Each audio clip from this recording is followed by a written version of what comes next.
Good evening, everyone. Welcome to another episode of Transformative Healing. I'm Gina. I'm a certified neurotransformative specialist, and welcome. Never took count as far as how many season or how many episodes I did last year. So I'm just starting fresh, even though I have other seasons and stuff like that. But it's 2025. Welcome to a new year. Welcome to those of you that are here. Going into 2025. I'm going to try to start labeling each of my sessions, well, that's what I call them. That's what I call them in my professional practice. So it wouldn't be sessions, obviously, it would be episodes. And so, going forward, that's something that I want to start doing and seeing if I can make that change and stuff. And there's a few other things in the works. So how is everybody's, New Year going so far? I'm sick. But I wanted to, kind of hop on here and do a little bit this evening. There's only so much you can lay, there's only so much, when you lay down and you just, sometimes I'm just like, I know I need the rest, but I go stir crazy, when I'm laying down or just trying to relax and stuff like that, which is obviously what my body needs. But there's only so much of that I can take before I actually have to get up and feel like, not that I have to do anything productive or anything like that, don't get me wrong, but that I just feel like that I really need to, just get up and move and things like that. And so that's important too. And so, for 2025, it's going to be about self-care, taking care of myself, making sure that I'm at my optimal level. Because if I'm not, what good am I for my family if I'm not, going to be at that optimal level and things like that. And not only for them, but for myself. Hi, Scott. Thank you. Sorry, it was kind of late that I got, everything up there. So thank you for joining us. And so, yeah, whatever I was saying. But anyway, just I want to be able to be at my optimal, and be able to function. And the way to function properly and things like that is to really make sure that you're taking care of yourself.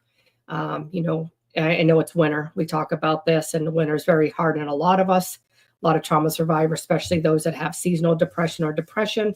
Good evening, Michael. Thank you for being here. And so, just making sure that you take care of yourself, and really, really taking care of yourself and doing things. It doesn't mean, I know a lot of my viewers and a lot of people on here, they like fishing. And unfortunately, unless you go ice fishing, there's really nothing you can do, in the wintertime. But, instead of going fishing, you could always go grab a coffee or a tea as long as you can get out and it's safe that you can get out. I like to go out and just kind of, grab a coffee and just sit. It gets me out. It doesn't mean that you can sit in your car, or you can sit in the establishment whenever you want. Just kind of get you out into a different environment, and things like that too. And just, a different scenery, which actually helps instead of sitting, in the four walls of your home and things like that too. And so, it's changing the scenery that actually helps us. So tonight, I just wanted to talk a little bit. I kind of went back and forth on my topic of what I wanted to talk about and things like that. And so the two topics, and you've seen the one that I chose. If you didn't, it was about revenge. Is it a trauma response or is it a malicious act, a malicious action? Or the other one I was going to talk about was the anterior cingulate cortex. And that's very important. That goes hand in hand with the prefrontal cortex for people that have endured trauma, especially like PTSD, CPTSD survivors. Because if your prefrontal cortex is hijacked and not working optimally, then your anterior cingulate cortex, chances are it's not functioning properly either. And that part of it is, and that'll be for another episode, but that one's really where it comes in, for lack, like when you lack like common sense, when you feel like, what is it, like somebody that may have 50 jobs, it's there's more in depth than that, but my brain's just somewhat, not functioning now that I don't feel good. And so that was another thing, but I will save that. And so what I like to talk about tonight is revenge, because how many people, not just trauma survivors, but anybody, how many of us seek revenge? How many of us are revengeful? How many of us act on impulse, which goes into, excuse me, which goes into, it goes into that revenge piece. A lot of people don't know this, but revenge actually goes into the category of cognitive distortions. And so it's a negative mindset. And so one of the things that happens with it is usually you grew up in an environment that is negative, and you take on that negative stance, take on that negative mindset, because that's all you've known your entire life.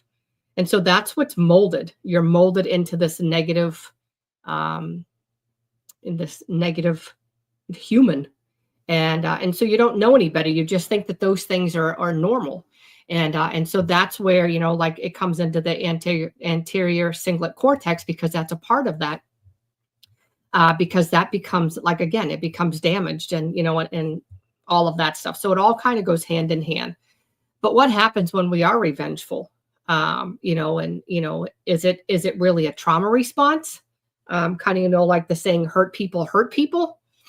Are you really doing it out of revenge, or what are you really doing it for? And so when you do have a trauma response with it, it's, situations where there's betrayal, abuse, there's deep emotional harm.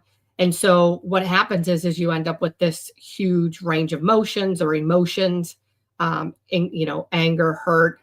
And so you want to do to them what they did to you. And so it becomes like a sense of control, or like fairness, like, oh, well, they did it to me, let me do it back. And so again, that comes back from unresolved pain, distress, things that you've learned growing up. That makes sense. And then, so that's the trauma response. You're doing it to them, because obviously, because the deep wounds, the deep hurt, maybe there's shame, maybe there's guilt. Again, it's rooted in the unresolved pain and in the distress that we feel and things like that too. And then kind of revenge. Revenge is the act of, like, intentionally seeking harm to punish someone, for perceived wrongs. And so that's more like premeditated. It's usually fueled by intense emotions like anger, humiliation, maybe your desire for validation. And so if you did suffer like deep trauma, you could have revenge as well. And so what ends up happening is sometimes you feel like you're victimized. And so what I want to talk about is kind of both of them, and then looking at some healthy responses, maybe some coping mechanisms and things like that we can kind of go back and forth on to kind of help us figure that out. Excuse me, absolutely, an eye for an eye.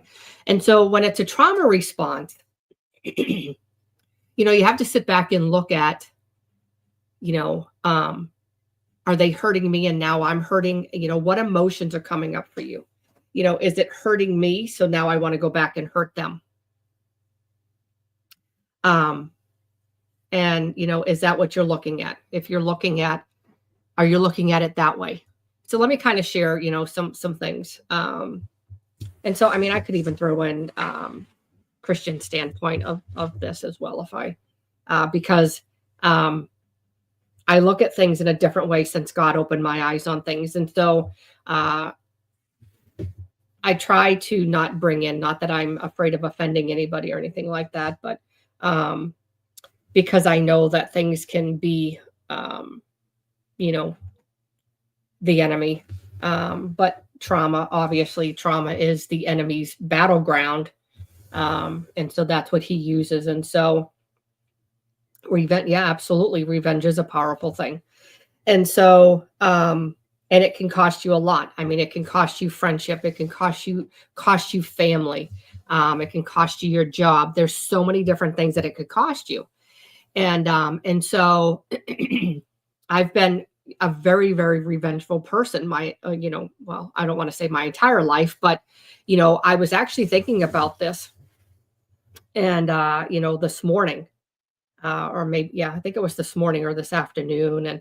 Um, looking back, that all of the revenge, everything that I seen growing up, and looking at the revenge, and looking at, uh, you know, um, being raised by my dad, and then seeing both of my brothers and then myself, and um, looking at how they handled situations, and how, when, my dad would get angry, he was very revengeful, very revengeful. And so he acted on impulse.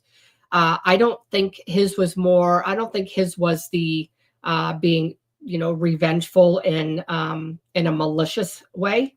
I think his was being more of, well, some of it might have been, but I'm thinking that his was more or less more of a trauma response. Looking back and knowing what I know now, I'm sure that it was more of a like a trauma response and things like that too. And so, excuse me.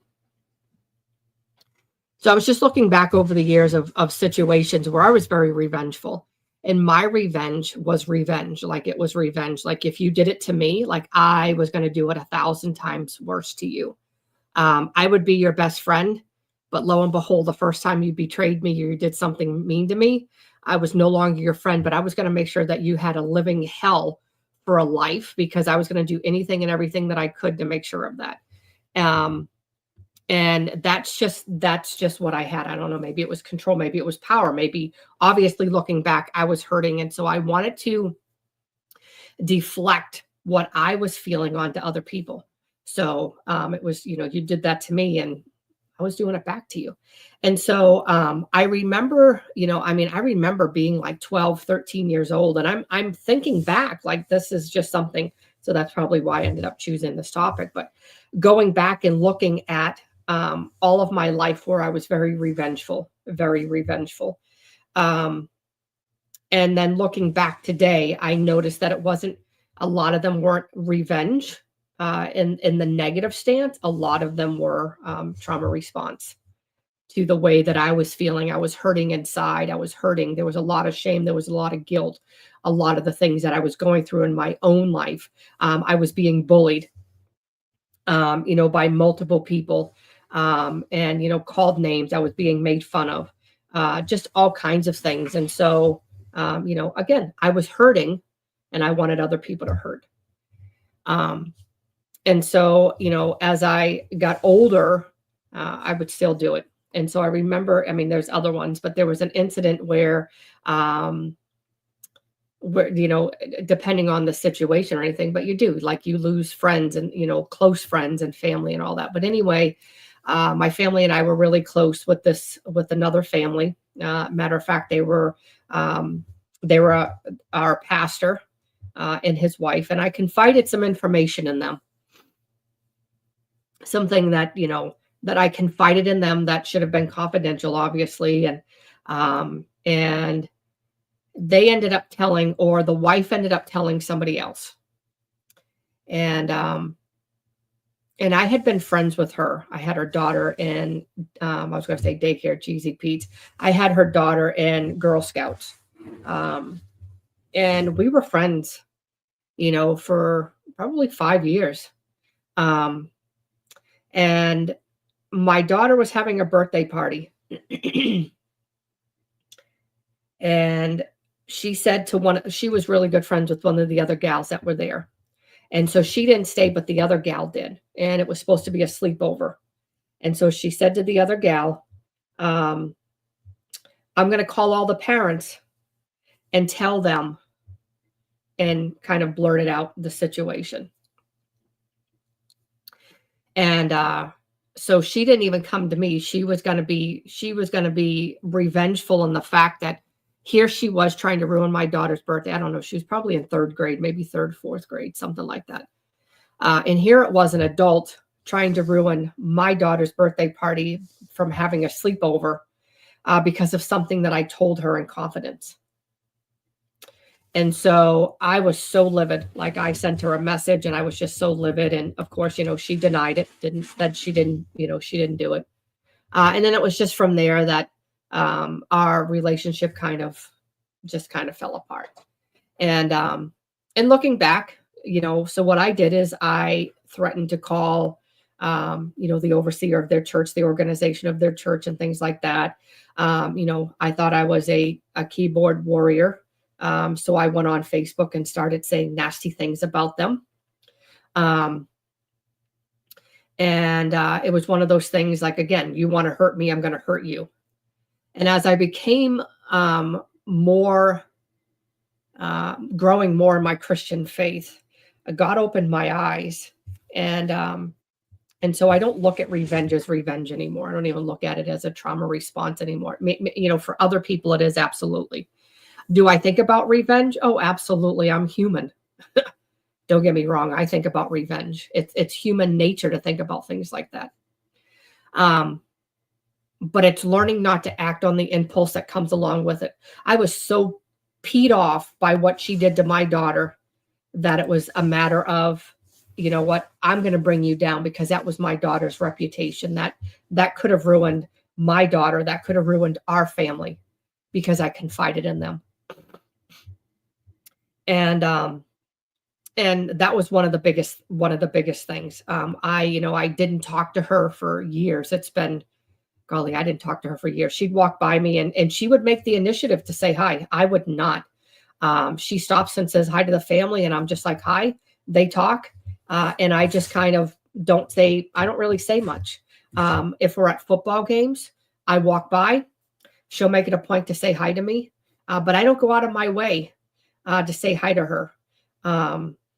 I believe it was a very malicious thing that she did. I forgive her. And when God opened my eyes, I sent her an email. And I sent her an email, just saying to her, like, I am accountable. I'm holding myself accountable for what I did, or what, I tried to do. And I apologized and I asked for forgiveness. And I said, but you need to take action, because it was what you did. And this is the thing that people don't understand. When you do something, people will say to you, oh, and this is kind of a part of gaslighting. Well, you did this to me, but then I have a reaction to what you did, but then I'm wrong because I had a reaction. Yeah, I probably overreacted. Absolutely, I did. But, in the sense of what I went through, and again, with my daughter, it was just like, holy crap. But I did write her an email. I never heard from her. I think I wrote the email, 2 years ago. I never heard from her, and that's okay. I said my piece. I told her I was sorry for what I said, for what I did. But in that email, I told her she needed to be held accountable, and she needed to ask God for forgiveness for the things that she said and the things that she was going to do in a malicious manner. And I was very straightforward with that. I wish them well.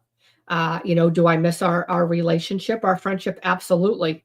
But now I know, moving forward, our relationship, friendship, whatever, would never be the same, because there's that much hurt. And so I always say, God brings people in our lives for a season. And I don't know, there was a season she was in my life, and now she's not, her and her family. We visit their church every once in a while. And I'm very cordial. Hi, how are you? I would never be mean. But looking back on the things, I see that my environment and what I was brought up to believe and what I was brought up to think is the way that I handle things, in my adult life. And you are very right, Michael. I think most of us, if not all of us, think about it. Absolutely. And here's something, on the flip side of this, that a lot of people don't think about. And this is kind of interesting. How many of you get into a little tidbit with your spouse or with a friend? Because I don't know, maybe some of you aren't married. But you get in a little bit of a tidbit, again, with your spouse, with a friend. But I'm just going to use a spouse because, and you get in like this little spat, and all of a sudden you're like, you know what? Now I need to move out. I don't like them anymore. And those ruminating thoughts, those negative ruminating thoughts start coming up, and it's like, ooh, you want to leave. You're looking for a way out. all over, a spat. And so what ends up happening is, excuse me, those are actually a part of revenge, but they're a part of cognitive distortions. And it happens to me from time to time. But what I have to do, it's an impulse. It's just something that happens. It's kind of a trauma response. But I sit there and I'm like, you know what? If you are willing to give up on your marriage or your friendship over one spat, then apparently there's nothing there. You know what I mean? So many people look at the bad, that the bad outweighs the good, when in fact it should be the good that outweighs the bad. But how many of us always look at the bad? You get in an argument and then you start bringing up all this stuff. Me, I'm included. So I'm talking to myself tonight too, because that's I do that too. So yes. Well, you have a family, and so it's a good thing that you don't. Because we really don't feel like visiting you in the slammer anytime soon. So we'd rather have you out on the outside, because I don't have bail money.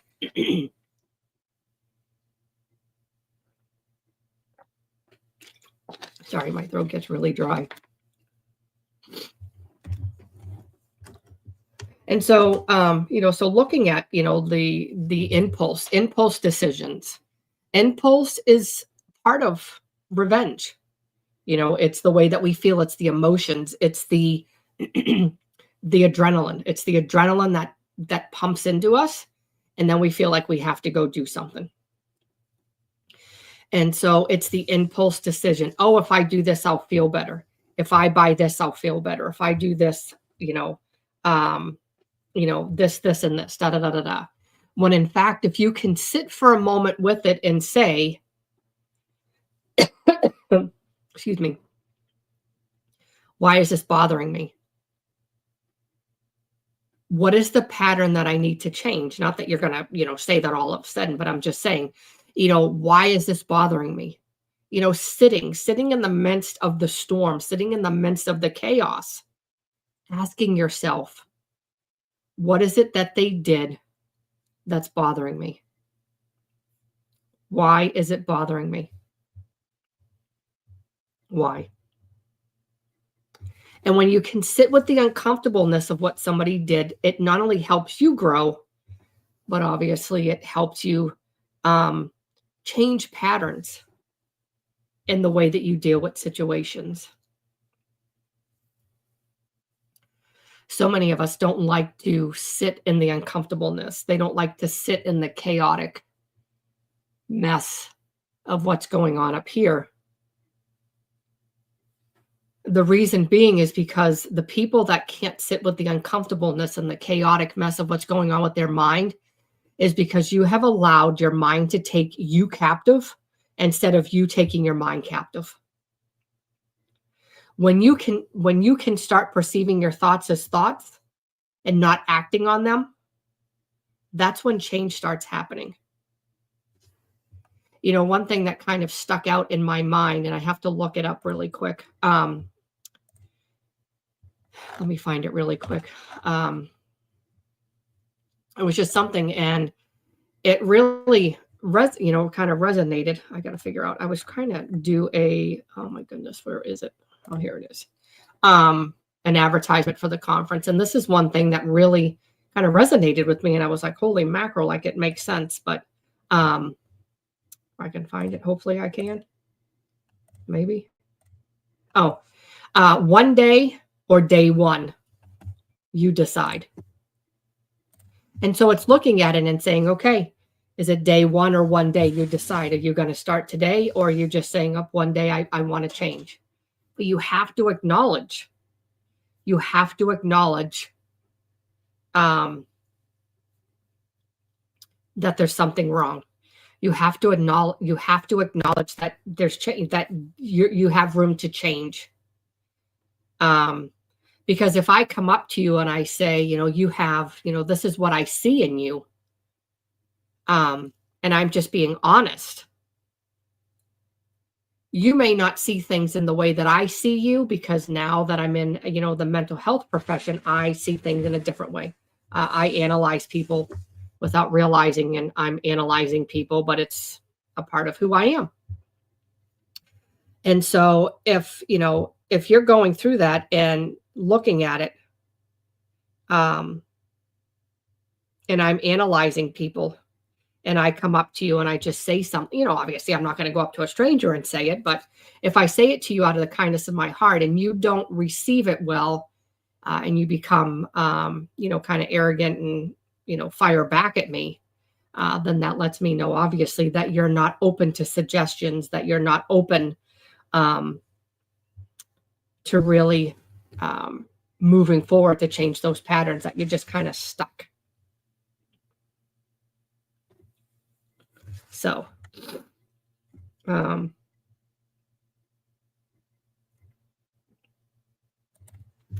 yes.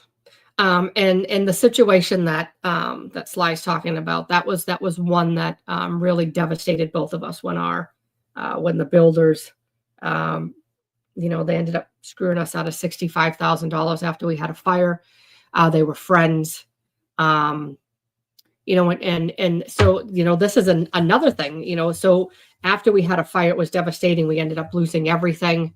And they tried to screw us, even in the beginning, they tried to screw us. They tried to write down only certain things.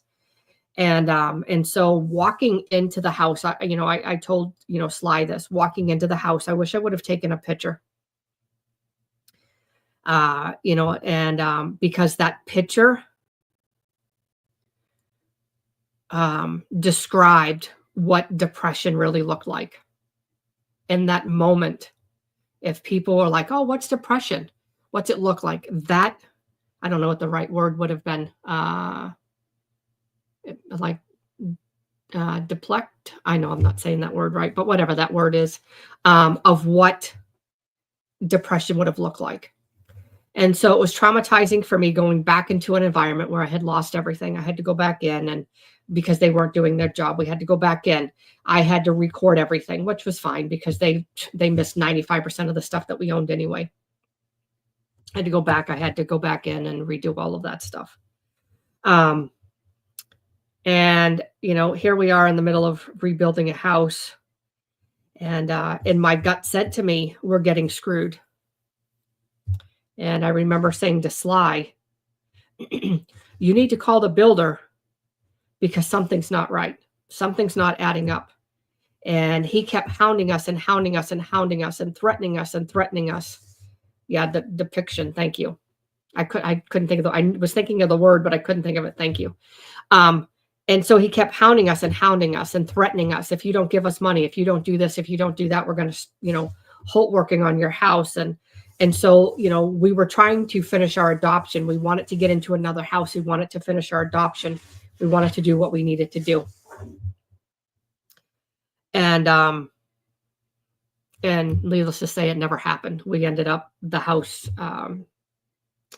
we sold it. We took it was about a $220,000 loss on the home. And so it was devastating.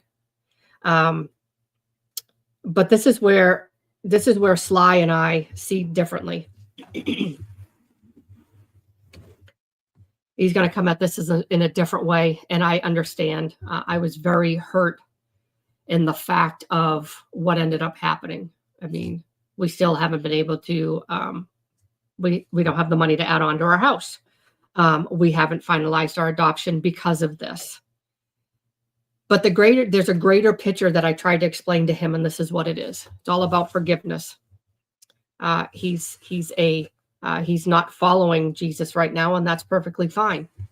But last summer, or not last summer, but last fall, I was able to go up to one of the builders, and I told him I forgave him. And it was like the weight of the world was just lifted off my shoulders. And now I'm just like, oh, okay. Not that I'm like, oh my goodness, like that's, you ripped me off for all that money. But you know what? I finally said, you know what? God will take care of us one way or another. We'll get the money and we will be able to do the things that we're doing. We'll be able to add on, we'll be able to finalize our adoption. Yes, I know. See, here he goes. If you're in the chat, you see, excuse me. And one thing I learned was this, coming in from a Christian standpoint of things. Nobody's perfect. Obviously, we know that the enemy was fueling the greed. There was a lot of greed. The enemy was fueling the greed. His children were bullied, which they should have never been, but his children were bullied. So they had to move to a new school district. And guess what school district they moved to? Ours. And so my kids had to see their kids and kind of look at the situation. And the kids should have never been, they should have never been brought into the situation whatsoever. And there were times I'm just like, you know what? Kill him with kindness. So he'd drive by and I would wave. Why one of my other kids would flip him off. I'd wave. We'd see him out and everybody else would flip him off and I'd wave. And so what I had found out was, him being moved. So he moved his kids here. His kids got into a Christian program here in our town, and him and his wife were on the verge of a divorce. And so I know you do. I mean,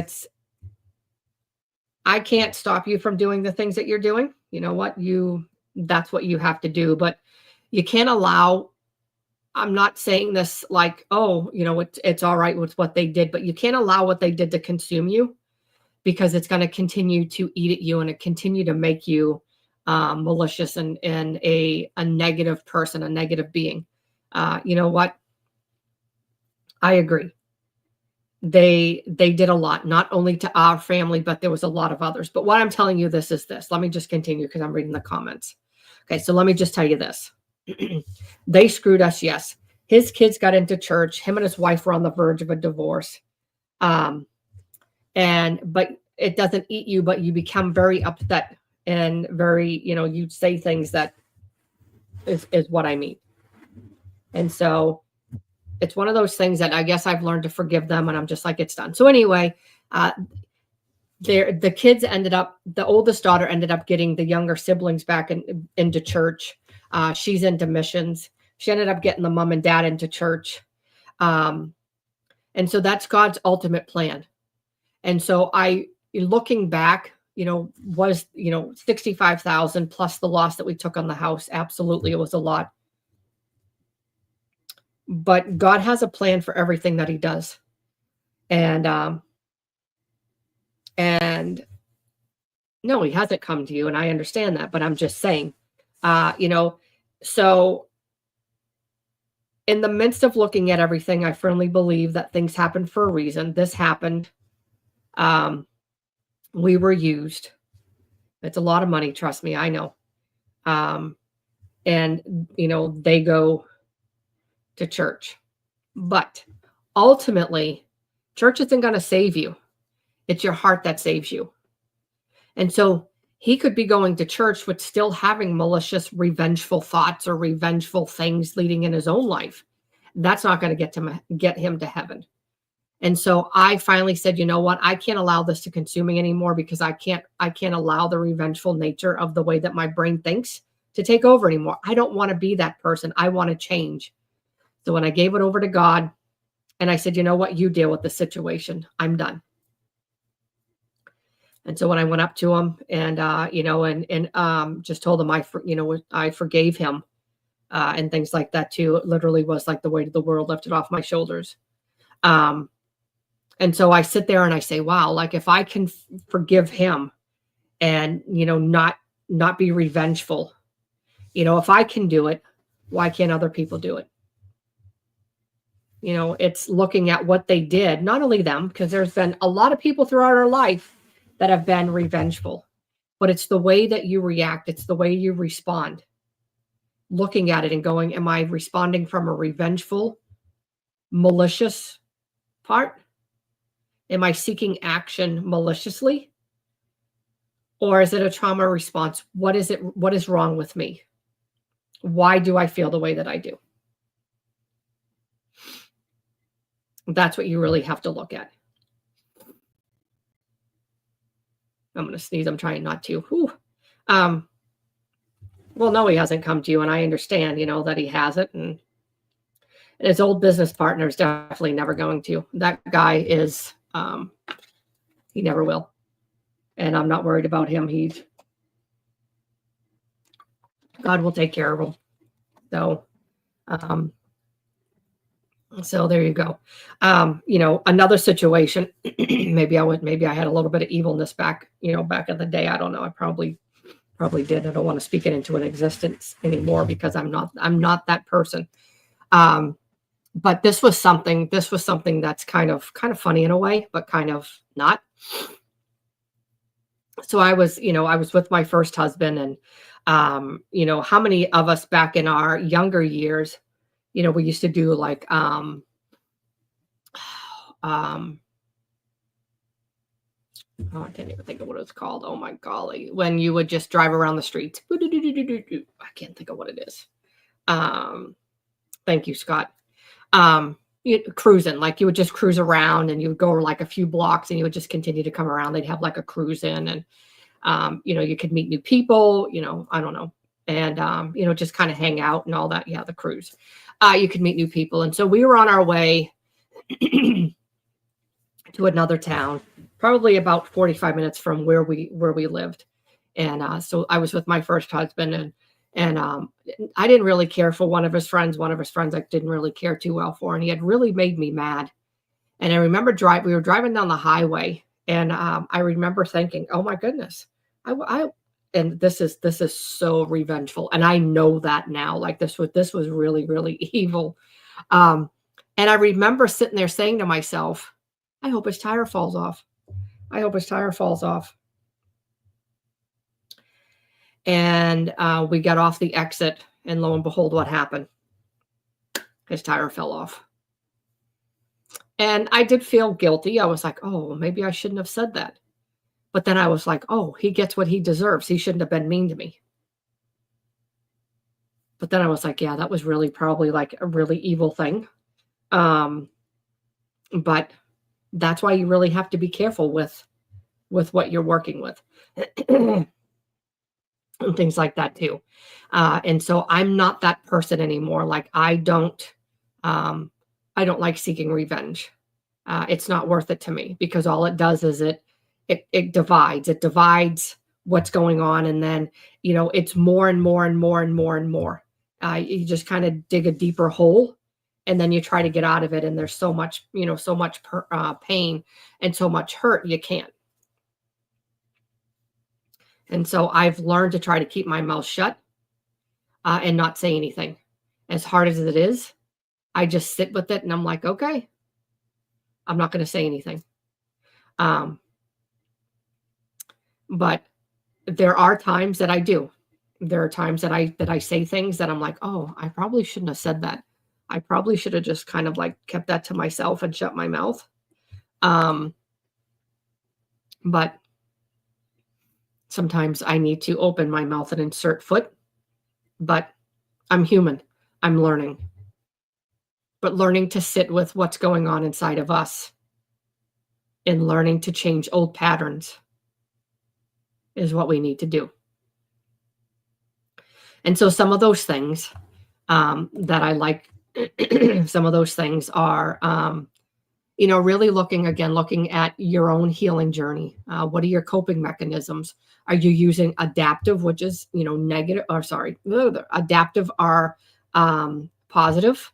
Where are your positive coping skills? Or maladaptive, malicious, negative?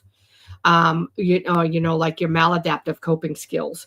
What are you using? When a situation arises, look at what are you using? Are you using negative, or are you using positive coping skills? And which one of them are you using that you feel promotes well-being? Well, obviously, it's going to be more of the positive adaptive coping skills. But a lot of people don't recognize that there's an issue. So they are, kind of stuck in this ruminating of using maladaptive coping skills. And they feel like that is the best for their well-being, when in fact, it's really not. Looking at, support groups, journaling, self-care. What are you doing for your self-care? What are you doing for yourself for self-care? And because a lot of it is all emotionally led. So again, going back and looking at your emotions, what is it that is leading you into doing what you're doing?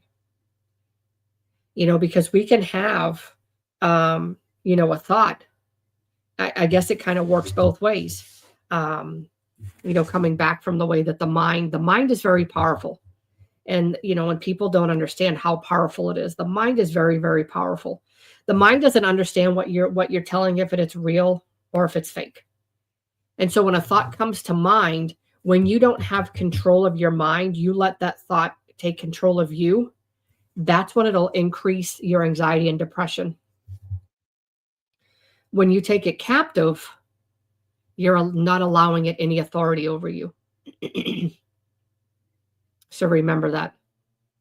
You need to take your thoughts captive and not allow them any power or authority over you. That's what you need to do. And it's hard. It's a hard thing. I struggle with it every once in a while, but here's why. Because those thoughts can actually escalate your anxiety and depression. Then what happens with that thought when it escalates, either one of those, your emotions go all over the place, and then you have an emotional dysregulation. Your nervous system dysregulates, and then the outcome is probably a panic or anxiety attack or something else with your depression. I don't know what comes with depression, maybe manic episodes. I don't know, up and down. I'm not really familiar with too much of those. And so when you take your thoughts captive, you're lessening the chances of any of the other things happening. And it's the same thing when your nervous system dysregulates. When it dysregulates, a lot of times you'll end up with a thought. People that have anxiety and their body dysregulates, they're thinking they're dying or something's going on. So it's transforming your mind and saying, no, I'm safe, I'm okay, and not letting that bother you. And so it's using, your tapping your areas that you have, tapping. My hands are cold. You can always like rub yourself, rub your legs, breath work, the 5-finger breath work, breathing in your nose, and then out your nose slowly, just going, as you go up your finger, you're going to breathe in. When you come down, you're going to breathe out your nose. And what you're doing is you're activating your parasympathetic, which is your rest and digest. So, you're calming your nervous system down as you do the 5-finger breathing. 5 things, the 5 things. So I think it's 5 things you see, 4 things you hear, 3 things you can touch, 2 things you can smell. I don't know what the 5th one is, but you can look it up. That's another one. All of these things are in my workbook too. Journaling. Journaling is a huge thing. It takes what's going on up here, putting it on paper, and you can either crumble it up and throw it away, lock that in a lockbox as if you're locking those thoughts away, never to be seen again. There's some people that actually burn them. If you choose to burn them, safely. And so it's getting those thoughts out of your mind on paper, doing something else, and things like that. And so, when we start handling our emotions, we can calm down our impulses, the revenge impulses, the trauma response. Well, it's malicious or trauma response. We can lessen our activation by taking care of ourselves, self-care. So what are some things that you do for self-care? It's wintertime. We're going to talk about it because you can't get out and fish. So what are you doing? Are you just sitting home because it's too cold to go out? Do you have cabin fever? Can you go to the coffee shop? Yes. Journaling, Scott, take it that's what you're talking about, journaling.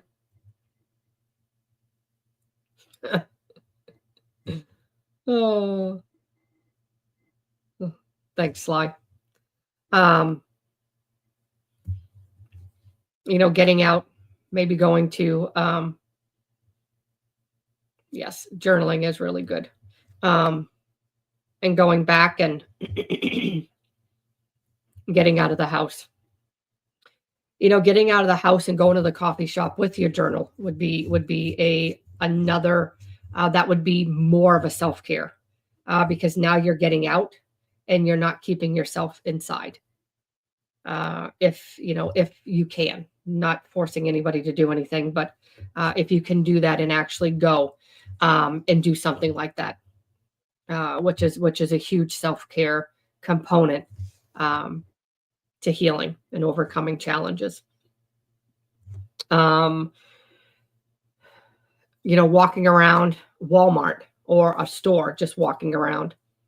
And what we're doing is we're trying to change the atmosphere of we're changing the atmosphere, but you need to make sure that you're safe and you feel safe going into going out and doing, all of these other things. But it's changing the atmosphere. So you're, because if you're in the same atmosphere all the time, you're not working on the unhealed, unprocessed trauma. So, excuse me, you really have to look at going out to places, even if you can only walk into a store for a couple minutes and walk out. If you walk in and your nervous system dysregulates and you're like, oh shoot, I got to go, leave. That I'm not telling you to stay in Walmart or, wherever store you're in for 10 hours with a dysregulated nervous system. What we're trying to do is trying to figure out what is it that is dysregulating you. So that's an area of a root cause that we can work on. What is it that's causing you to feel that way? And so I've said this over and over, therapy, coaching, working with a social worker, working with a counselor. There's only so far that mental health professionals can get you before you need to start adding different healing strategies that actually start working on the subconscious level. You can work for years. You can work for years and years and years and think that you're healed or think, that you're recovered until you step into an environment. And then it's like, oh, whoops. And so really looking at those things. So Scott says, definitely have cabin fever. That's why I went and bought fishing gear yesterday, road trip. Yes. But I'm going to use this as an example, and I'm not picking on you, Scott, but I'm just going to use this as an example. Because I know Scott that I don't think he was doing it this way, but there's so many people that would say, definitely have cabin fever. That's why I went and bought fishing gear yesterday, road trip. Okay. So I'm just going to break this down for you. And I'm just going to use his as an example. So sorry, Scott, I'm not picking on you in any means. I'm just trying to bring awareness, because this could have been anybody that said this. Okay. Cabin fever, bought fishing gear. Do you see where cabin fever could be an impulse to go out and buy fishing gear? See that? Because now you're sitting in, now you may be feeling sorry for yourself. And I'm not saying you are, Scott, so please don't think that I'm saying this about you. I'm just using you as an example, or using what you said as an example. So now you have cabin fever, and now you're like, oh, I just want to get out of the house. I'm feeling sorry for myself. I don't like it in here. Da, da, da, da. And then you get all in these feelings and emotions and da, da, da, da. So you're like, oh, okay, well, I'm going to go on a road trip. So you go on a road trip to the fishing store. And you're like, oh, yeah. And then you end up buying fishing gear. Or it doesn't even have to be fishing gear. This could be somebody says they have cabin fever, and all of a sudden they end up at Macy's and they just spent $500. See what I mean? But it's good. I'm glad that you got out of the house. Absolutely glad you got out of the house. Glad that you went and got fishing gear, because you know what? Spring's going to be here before you know it. You need to get that kayak finished, because you need to hit the water soon. Definitely need to hit the water soon. And so I just wanted to use that as an example, because you need to figure out, so what I would have said to Scott was, how are you feeling when you bought your fishing gear? Did you feel guilty afterwards? Why did you feel the need to have to go buy fishing gear? So just again, to give you an idea, and things like that. But I'm glad that he got out of the house. I'm glad that he went out and did something that he enjoys. So see, it's a coping thing for me with boredom. So did you buy the fishing gear as an impulse, or like as a coping? Is that what you're saying? Yeah, they are. Walmart. Yeah, I could have went there and bought like a bunch of Christmas stuff and a bunch of things and put them back for next year. But I was like, I don't really have the space, and so I'm like, yeah, it's okay. Okay. And so, I appreciate you being very transparent. I really appreciate you. That because that's how we learn from each other. That's how we learn to help. And it is like a coping thing, especially when you're bored. It's like, oh, I just want to go out and I want to do this. And I get it. Trust me. Because there's times that I'm like, man, I just want to get out of the house for a little while. And then I would go and then I was like, heck, I just spent $200 on stuff I didn't really need. And then of course I'm like, oh crap. Oh, well, I'll need it eventually. And that's funny. The dog. So our dog looked up at the TV. She's so funny. And I mean, so I really do appreciate your transparency, Scott, because I've shared my stuff. Absolutely we do. I'm comfortable with my mental health. We all have flaws. Oh, absolutely we do. I always say I'm perfectly imperfect. Because I have always shared where my impulse decision was to go buy jewelry. Lady.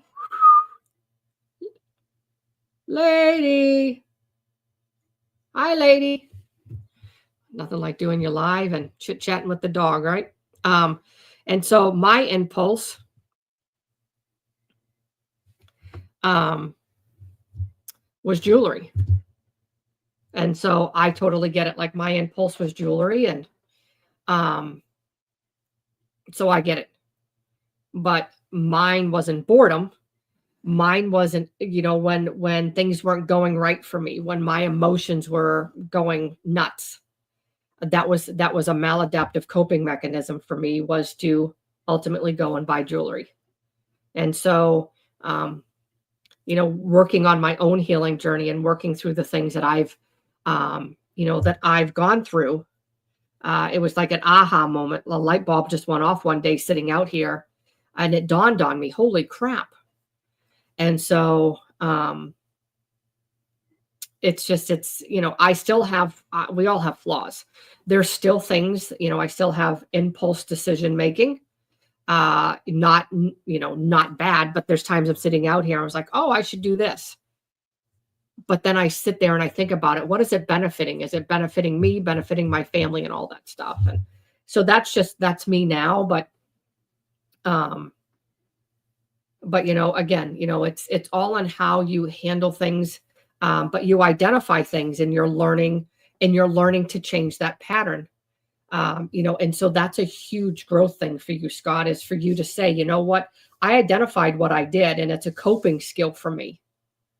And so, especially when you get bored. So that's something that I would write down, and something that you may consider working on, with your counselor, whoever you see, to see if that's something, to change that pattern. See what I mean? Boop, boop. So when I wrote my workbook, it really opened my eyes to a lot of things that I was doing, a lot of things that I had no idea. When I went on to do my complex trauma training, which is CPTSD, that's really the neuroscience behind trauma, how it affects the brain and the body. That was a huge eye opener for me. And that's why I talk a lot about the prefrontal cortex. I don't talk a whole lot about the anterior cingulate cortex, but they do go hand in hand. And then I talk a lot about, healing strategies, the side door modalities. So whether, you're using tapping, breath work, neurographic art, journaling, but just remember that, neurographic art, breath work, NLP, I'm still kind of on. I don't even know about that one. But breath work and neurographic art. What I love about those two, and I'll continue to keep saying this, is again, I just said it not too long ago in our conversation here, is that you can only go through so much therapy, so much coaching, so much whatever you're doing, um, before you realize, oh, I need to take the next phase and do something different in my life. And so that's why I always talk about neurographic art, because what I like about that is I can literally draw and change my subconscious and implement what the changes into my conscious level without reliving anything in my past. It'll come up as far as emotions wise and things like that, but it's not going back and actually talking about it. So that's, that's that's a coping mechanism, as well as using something like that as, to cope and to change, because you're changing patterns, things like that too. I'm really looking at what other side door approaches. It's going and looking at, guided, or not guided, not imagery, sorry, meditation, guided meditation. That's a wonderful thing. That's really calming, relaxing. I really like that one too. I'm trying to think of what's in my workbook, because there's so many different things: trauma-informed movements, progressive muscle relaxation. But again, these are things that you're continuously doing over and over and over again. But these are the things that don't actually work to get the unhealed, unprocessed trauma, the memories that are sitting in your subconscious. So just remember that. And so it's changing patterns, changing things, changing ways. So things like that. Any questions? You guys have questions for me? Anybody?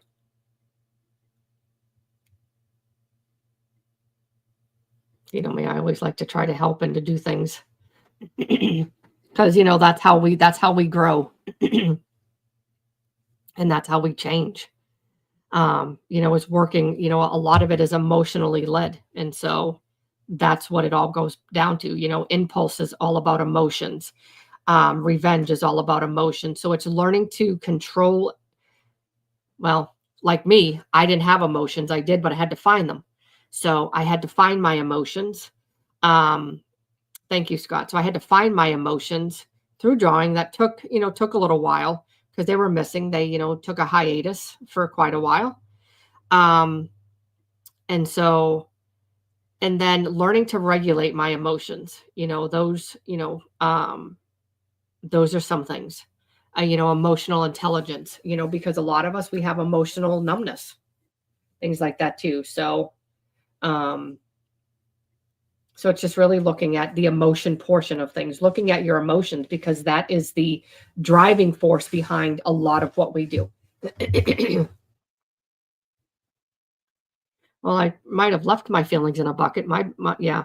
So I posted a video not long ago. I don't even know if it's on YouTube. I don't even know if it is, but if you didn't see it, I don't know if it's on here or not. I don't know if you guys have gone on. I'm just going to look and see if it's on here. Oh yeah. So I don't know if you guys have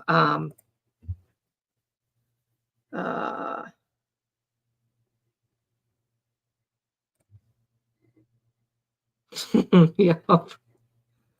If you watch any of my shorts, but I kind of did this one. I like to be goofy in the things that I do. I'm going to see if I can. Oh yeah. So I want to share this with you. Hopefully it'll work.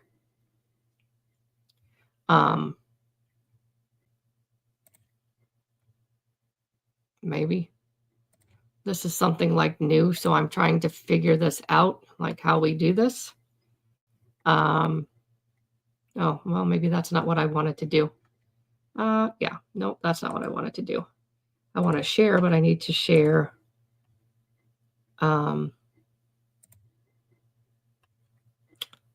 Oh, okay. I guess I'm sharing this. I don't know. And so I did this video because I really did lose my emotions. And so I created this video. I thought it was kind of cute. Hopefully, well, maybe you'll be able to hear it. If I can figure out how to play it. I don't know. Oh, wait, I think that's the play button there. Here we go. maybe. And if you've seen it, sorry. I just thought it was beautiful.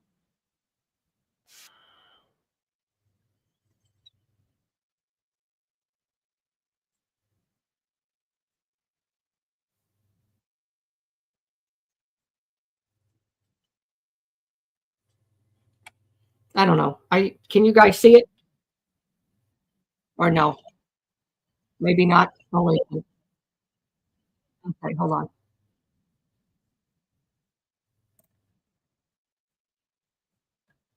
I gotta figure out how to do.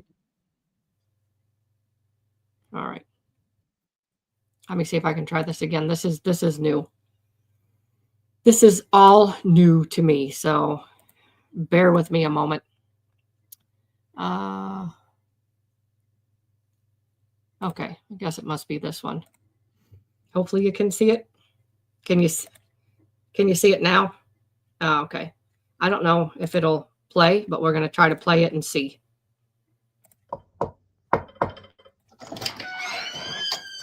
Hey, I was just wondering, have you seen my emotions? Because they've been missing for a very long time. I'm searching for them and I'm having trouble finding them. Do you know where I can find them?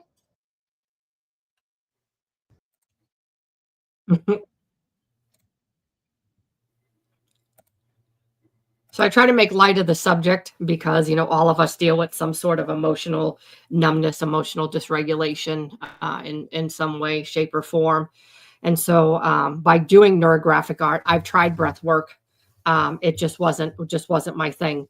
Um, but with neurographic art, what I found is that, going and doing the reflection process is how I was able to identify what emotions I was feeling during the process and things like that. And so it's really helped to change, some of the things that are happening, the neural pathways in my brain and all that stuff too. So, which is amazing. So any questions?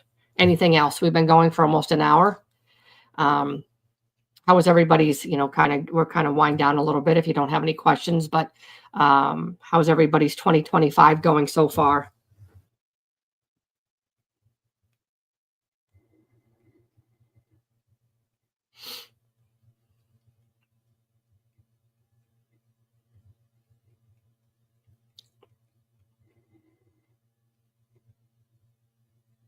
Yeah, it is cold. Um,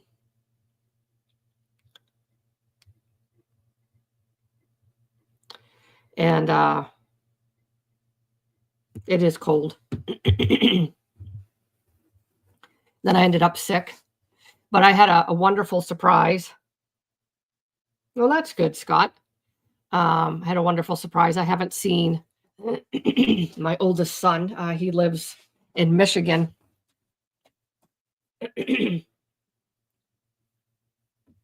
um, hold on a minute. I haven't seen him in probably 2 years. He lives about 3.5 hours from us, and so I don't get to see him very often. He's got his fiance. There's 5 kids, and so they both work, and so there's a lot. I don't get to see him, and then our home, working and kids, so it's tough. It's tough for all of us, and so he surprised us New Year's Eve and came and spent the evening with us and left the next day, and it was so wonderful to have him. I don't know, maybe just 4.5 hours. I don't know. It was wonderful to have him. I keep praying that he'll move closer because it is always nice to have all of my kids together. Although my one son wasn't there, and that's okay. But nonetheless, it was nice to have all of them and stuff like that too. And so that was nice. I ended up sick. My issue is this is a pattern that I need to change, and I do it, and I know it, and it's just a pattern I need to change. As I sit out here, and we've had, when we had those warm days when it was like, I don't know, warmer days, like in the 40s, just say, and it was a little bit warmer, and I would be out here in my cabin, and I didn't turn the heat down because I'm like, oh, if it gets cooler, I don't want to turn the heat down, and then it's going to work twice as hard to get it back up to where it was. And so I sit out here, and the heat makes me dry, and when it makes me dry, I already have a lot of lung issues anyway. It makes me dry, and then I end up with a lung issues, a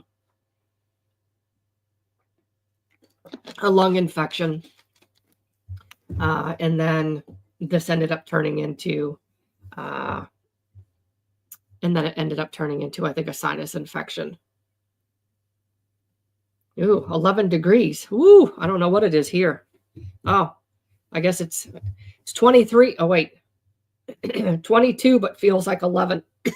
So guess we're kind of in the same thing, Scott.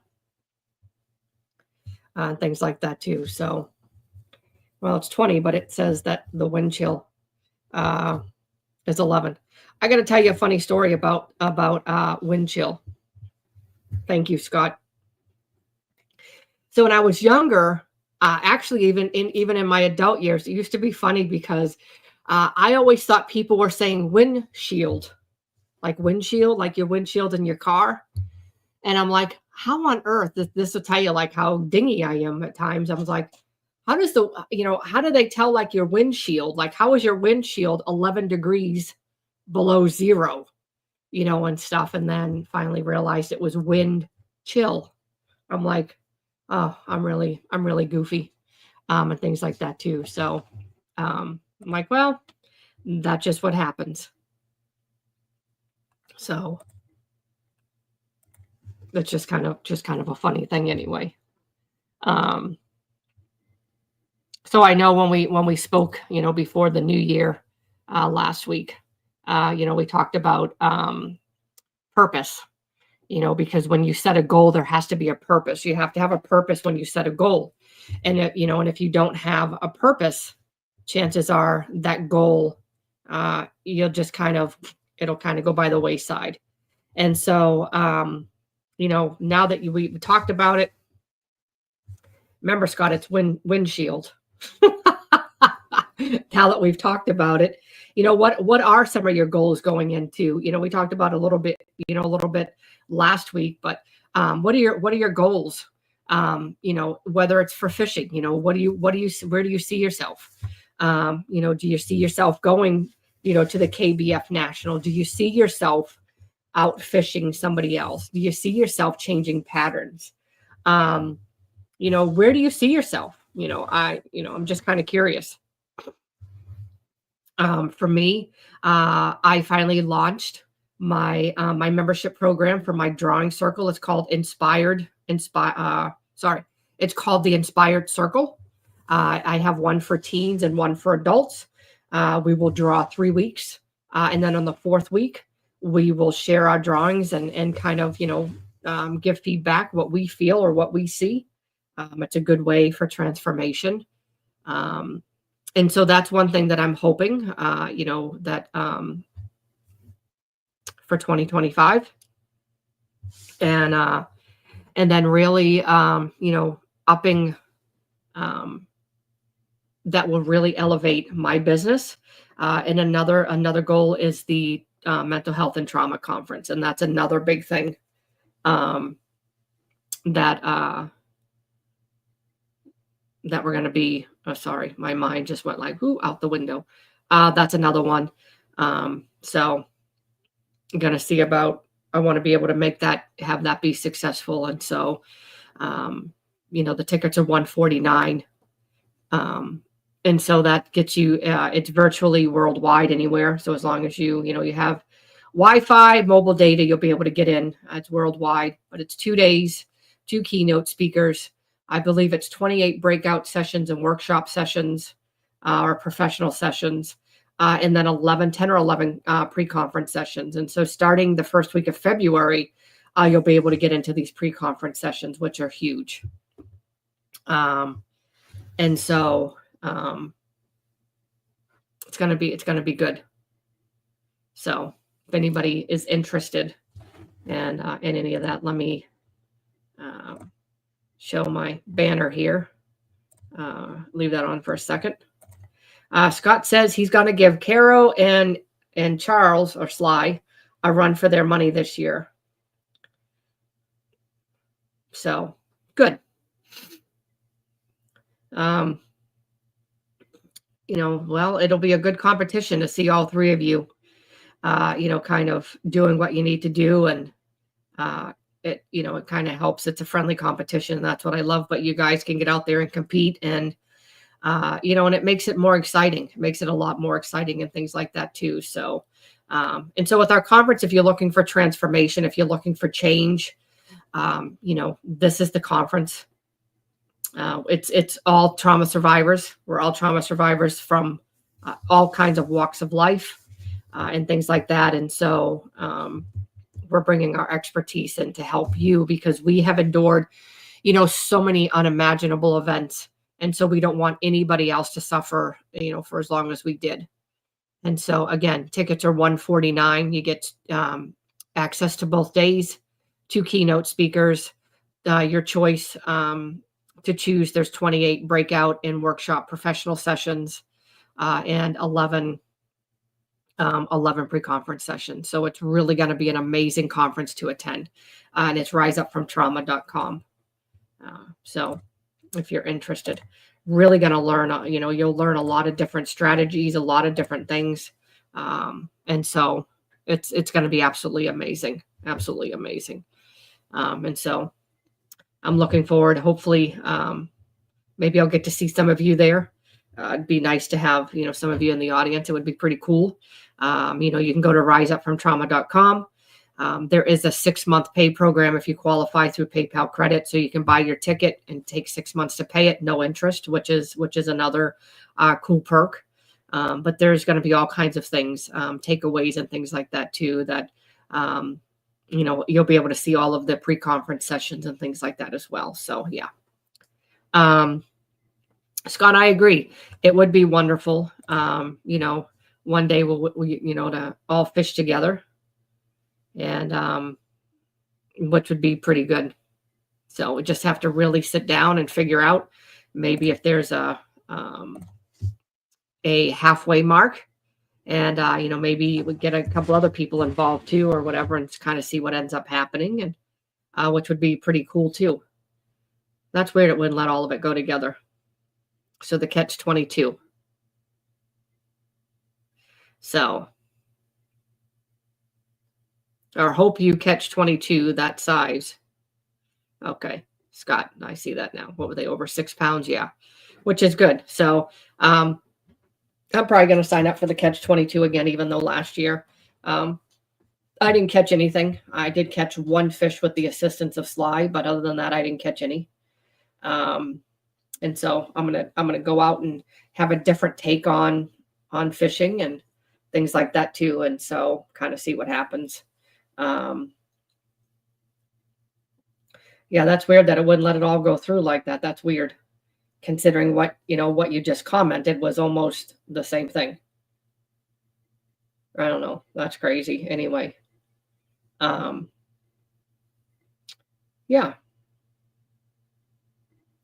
Yeah, I think, like, again, I think it's just I'm used to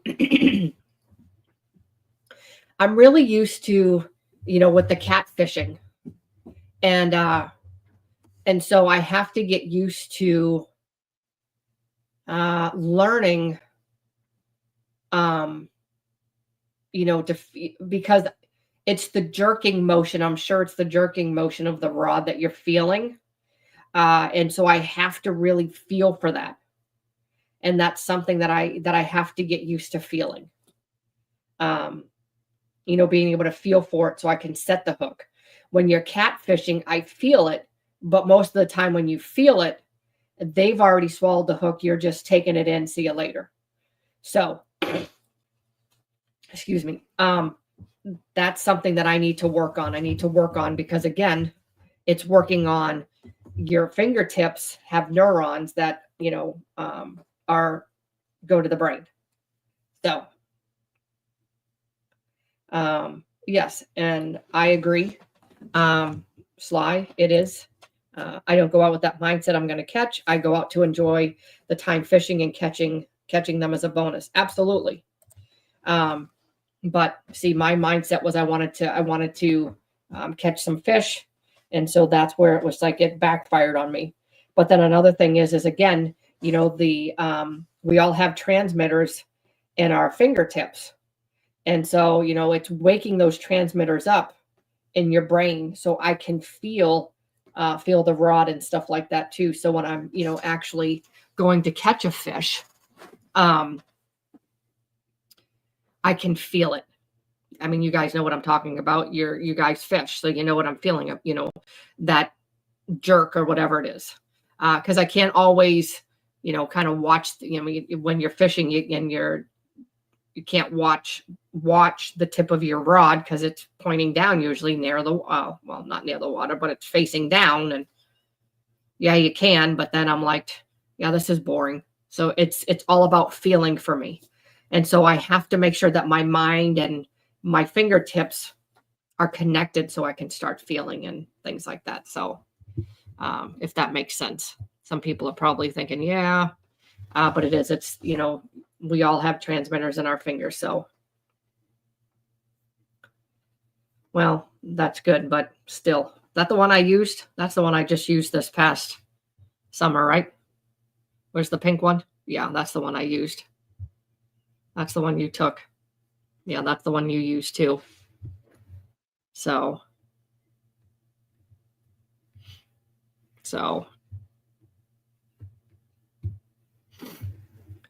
this year here, I like just being able to get out in nature and things like that too, and be able to explore maybe some different fishing holes and things like that too. So, yeah, so kind of see what happens and stuff like that too, and and I know what I need to work on, coming in to go fishing and things like that too, and really going and looking at things from a different perspective instead of coming in at it like, oh, I want to catch all these fish. I need to look at, it's soothing, it's relaxing. I'm getting to spend time with my husband, or if I decide to go out by myself, and things like that too. So I got my gloves. So if I do catch a fish, I don't have to touch the slimy thing, and maybe I can get the hook out. Hopefully I can, if I do decide to go by myself. But that's learning and growing. And so if I do go by myself, that's just a part of it. It's just I'm going to have to learn and grow. If I can't, well, guess what? I'm snipping off the hook and see you later. Although hopefully it's not a $20 fishing lure, and no, I wouldn't use one like that anyway. But so, yep. And that's one thing too, feeling it with the palm of your hand and stuff like that too. So, yes. And sometimes soloing is good, Scott. It gives you time to get out there and think, like when I had Jermaine on and things like that, and, just going out and thinking and stuff like that, and really, you can talk to yourself without other people being around and people thinking you're crazy. So, and seeing that.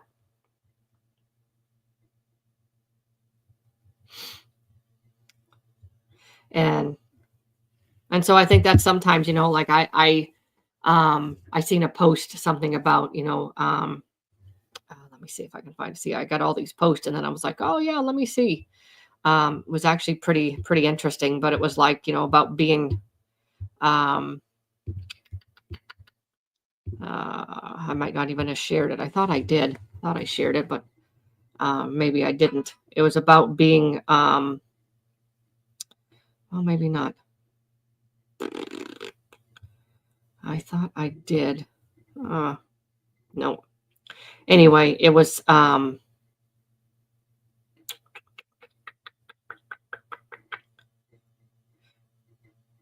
yeah, here it is. It says, I do not fear being alone, my dear people. I fear being in a room full of people I cannot trust. And so I used to hate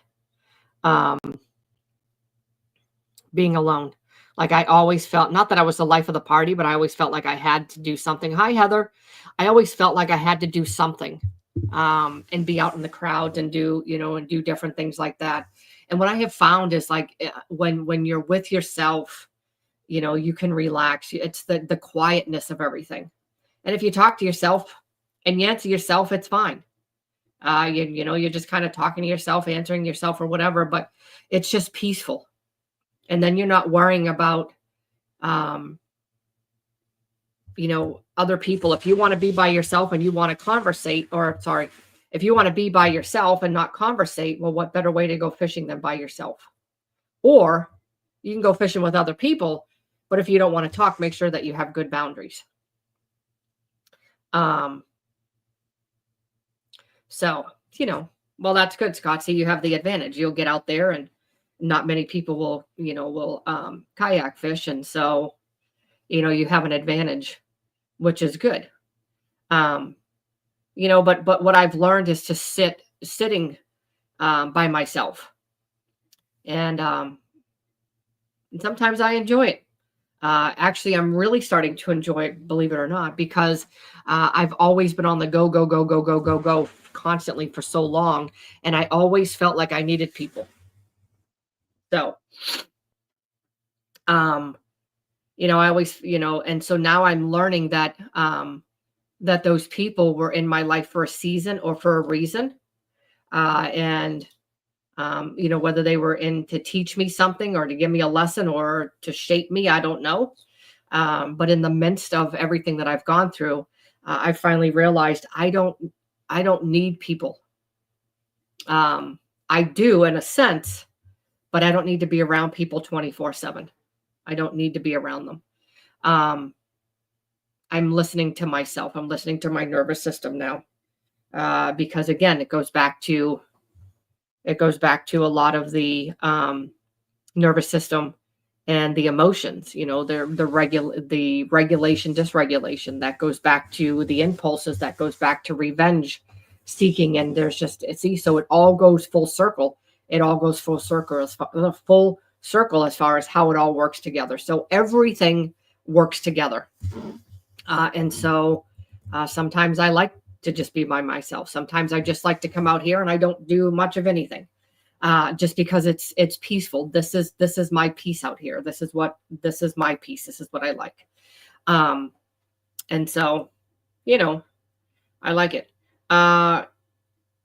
She messaged me earlier and said they got like 8 or 9 inches, because she asked me how much snow we got. And I said, oh, probably an inch. I don't know. And so again, making sure that you're taking care of yourself, making sure that your self-care is up, that you're taking care of yourself, you're doing the things that you need to do, and things like that too. That's a huge portion of mental health, is really making sure that you're taking care of yourself and all the aspects that you need taken care of. And then, making sure that when you need help, you ask for it. It's not weak to ask for help, and it's okay to not be okay. I was reading another post from a cousin of mine, and she said somebody told her boys that it's not okay for them to cry, that, boys need to be tough and they don't need to cry. And she said, she told them, no, my boys are going to learn how to cry and da, da, da, da, da. And I was like, absolutely. You need to break those patterns. You need to break the society's view on men, on how they view men. You can still cry and be strong. Crying does not make you weak by any means. And so, just making sure that, again, you're taking care of yourself. Sometimes a good cry is what we need. Sometimes just scribbling is what we need. Taking a pen and a piece of paper and just scribbling and scribbling and scribbling. Sometimes that's what we need. And things like that too. So just make sure that you are really taking care of yourself, as, we continue into the winter, and things like that. Just make sure that you're really taking care of yourself, with all the self-care and things like that too. So that's a huge thing for each and every one of us. So if we don't have any questions or anything like that, I'll kind of start. 90% of women sees a man that cries as a sign that he is weak. Oh, yeah, because that's what society says. That's what society teaches us, that men that cry are weak. When in fact, men that are cry, they're not weak by any means. It just shows, could be a sign of strength. Could be a sign of release. Not every time that you cry, it's a sign of weakness. It's a sign of being peed off. And that's not a sign of weakness though, but, see, and that was a study done on 100,000 women. Yeah.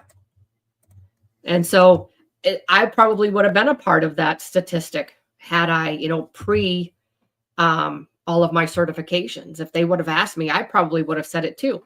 But now that I have, all the certifications and the education, now I see things differently. But I can see why, because society, puts that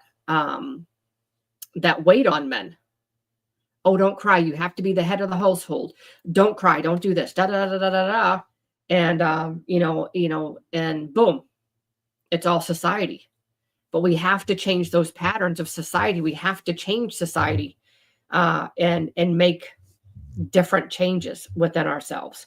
And that's why I always say, when God called me to do this, it was one against a million. And it took me the longest time to figure out, okay, God, I had no idea what you meant, one in a million. Like, I have no idea. And it was to say, you know what? So many people are stuck in the box, and they think, oh, well, I can't heal. I can't recover, when in fact you can.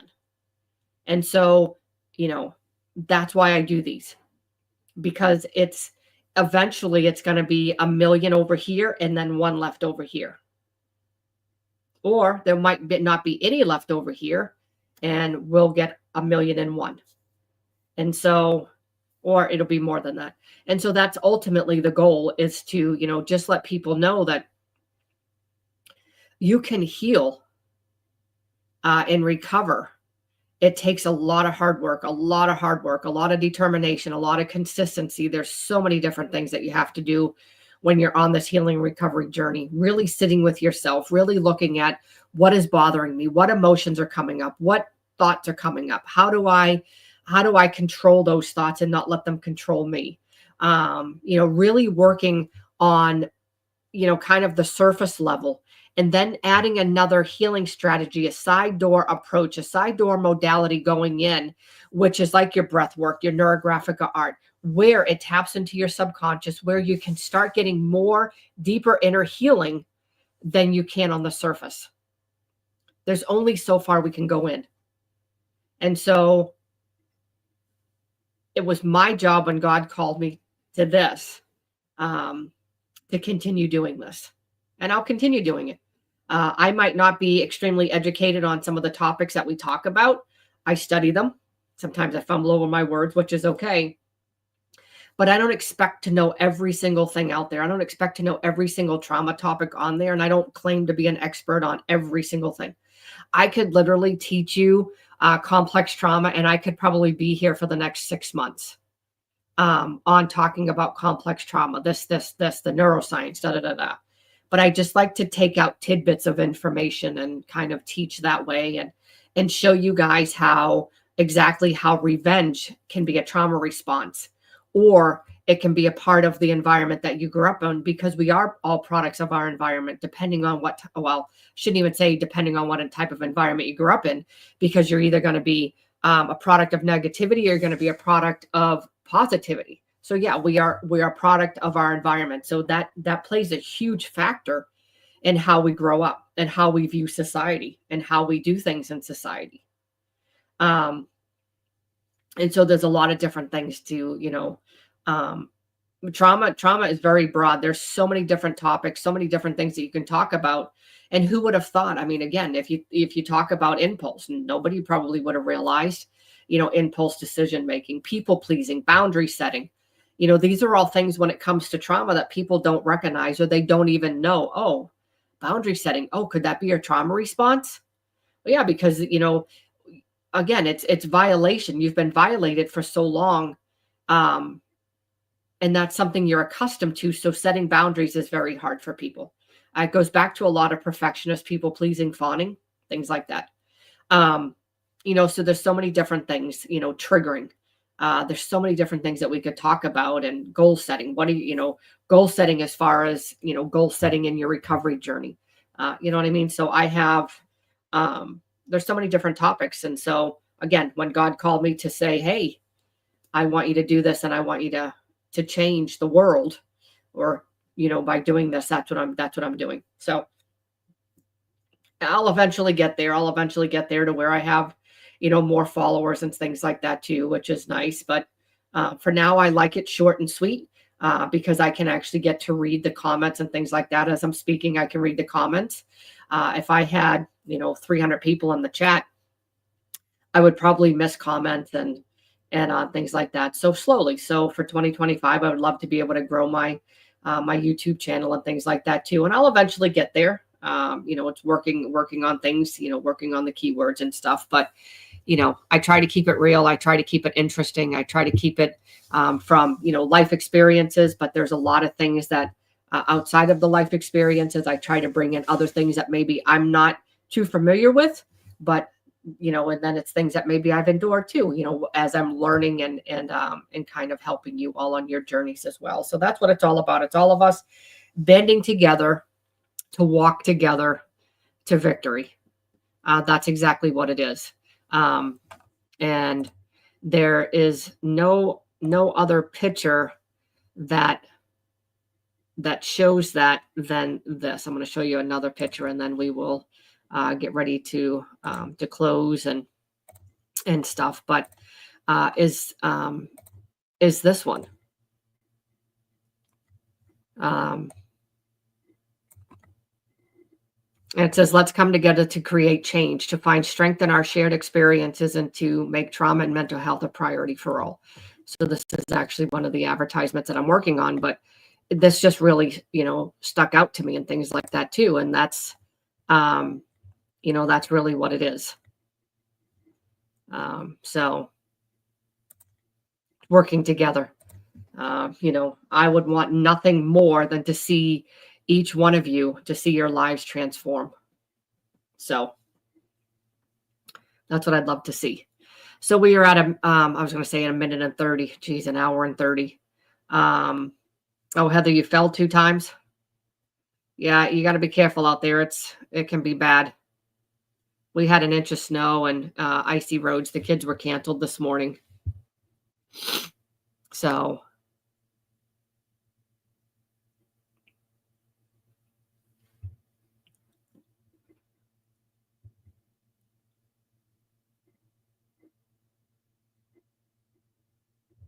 and kind of see.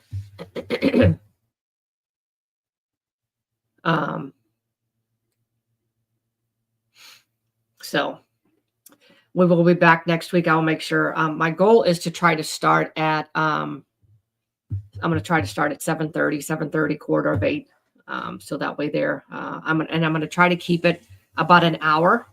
Sometimes I don't, but that's going to be my ultimate goal. I want to start about half hour, 15 minutes early. And then I want to go for about an hour, and things like that too. So, and then, when the spring happens to come, a lot of times maybe I'll be out in nature and I can do some, some doing that and stuff too. So, but I hope you all have a wonderful rest of your week, a blessed week, and things like that too.